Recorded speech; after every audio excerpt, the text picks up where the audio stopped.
naman ang nagaganap ngayon ay sinurpresa mo si Mayor SB. Yeah. So even siya, sa totoo lang po, sa COVID, wala pong kaalam-alam si Mayor na kami-kami lang ang nag-uusap sa likod na nandiyan si Miss Rian Ramos. Kaya deserve naman ni Miss Rian na malakas sa palakpakan. At dahil nandito ka, Miss Rian, at on the spot ang nangyayari. Meron na kaming mga ilang katanungan sa'yo. Pwede ba kaming mag-interview? Oh wow, okay, sige. Okay, unang... Plataforma ko ba to? Plataforma na makapagpapagaan lalo para sa plataforma ni Mayor Sammy Sosa. Number 1. Unang tanong, po. Sa dami naman ng lalaki na pwede mong maging boyfriend. Oh, okay. Anong meron at bakit si Mayor Samber Sosa ang pinili mo para magmay-ari ng puso mo? Taray naman yan. Isang tanong pa lang yan, ha? Oo, habang tinig na tinig niya, di ba? Naku, lalaki ulo neto. I love you. Oh, sige, sagutin ko. Ganito po yun. Siguro yung pag namimili ako ng mamahalin ko, tao para sa sarili ko, di ba? Okay. Siyempre yung gusto nating piliin yung pinaka-the best. Yung nasa kanya na ang lahat. Siyempre gusto natin ng gwapo. Check. Diba? Pero sapat na ba yun? Sapat na ba ang gwapo? Maraming mga gwapo ngayon. At saka umay na ako sa gwapo showbiz ako, huy. Tama naman, Miss Rian, tama.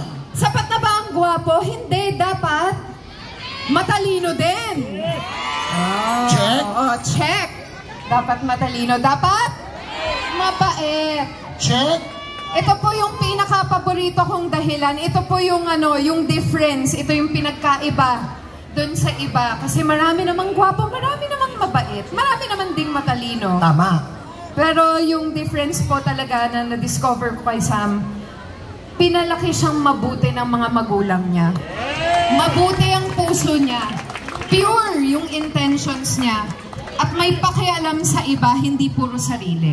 Tama. Kaya siya yung minahal ko.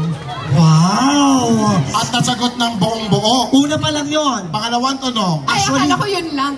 Miss Rian, tatlo talaga to. Okay. Pero lahat to on the spot kasi impromptu na to eh. Oo nga, naloka nga ako. Kung bibigyan mo ng isang pinakamatinding pick-up line si Mayor. Mayor, ikaw ang sasagot ng bakit. Siyempre, ikaw ang nobyo. Anong pick-up line to, Miss Rian? On the spot ulit to. Pick-up line? Ako siguro bibigyan ko siya ng wish. Bibigyan ko siya ng wish. Titignan ko siya, tapos sasabihin ko sa kanya, ang gusto ko lang para sa kanya, may your dreams come true. Wow! Ang bilis niya, no? Ang bilis! Ang bilis niya. Binigla niyo siya ng knock-knock. Whether I may or may not like it, may your dreams come true. Wow! San Andres, on the spot po to, kung napapansin nyo si Miss Rian, nag-iisip pa. Ibig sabihin galing talaga sa puso. Ito na yung... Kilig-kilig ko Ito na yung pinakalas. Pinakamahirap na dapat yan.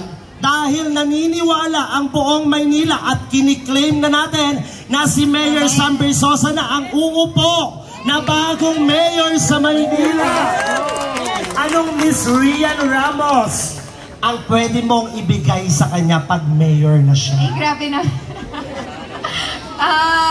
Well, ako naman po ay nandito lang para sumuporta. Dahil naniniwala ako sa mga dahilan kung bakit niya to ginagawa. Hindi naman niya to ginagawa para yumaman pa. Diba? Hindi niya naman to ginagawa para sumikat, para maging mas komportable pa ang buhay. Parang okay na din naman siya at parang okay naman din na ako. Ang gusto ko lang ay suportahan siya dahil alam ko na tama yung mga dahilan kung bakit niya to ginagawa. Gusto ko maging yung present lang ako para sa kanya, para pag galing siya sa isang nakaka-stress na araw, 'di ba? Gusto ko na wala na siyang isipin at that point.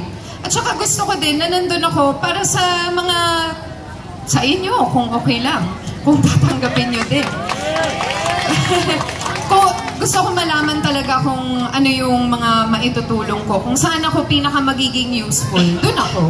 Wow, thank you so much, Miss Rian. Nasagot mo ang tatlong pagsubok ng aking katanungan. Pero hindi pa tayo natatapos. Dahil kami naman ang may surpresa sa'yo. At dahil kumanta kami Miss Rian, Pero bago yung kapatid, Oh. bago nating hiritan, gusto niyo ba kumanta si Mayor Gusto Sam? niyo ba? Kasama si Miss Rian? kung gusto nyo, sumigaw muna tayo ng SB! SB! SB! SB! At bago tayo pagbigyan ni Mayor Ayan SB, hindi yan hindi kasi alam ko Na? na napipilitan si Mayor, pero Mayor, naniniwala kami may talent ka. Pero bago ka kumanta, pwede ba kayong magbahagian ng mga tinatawag na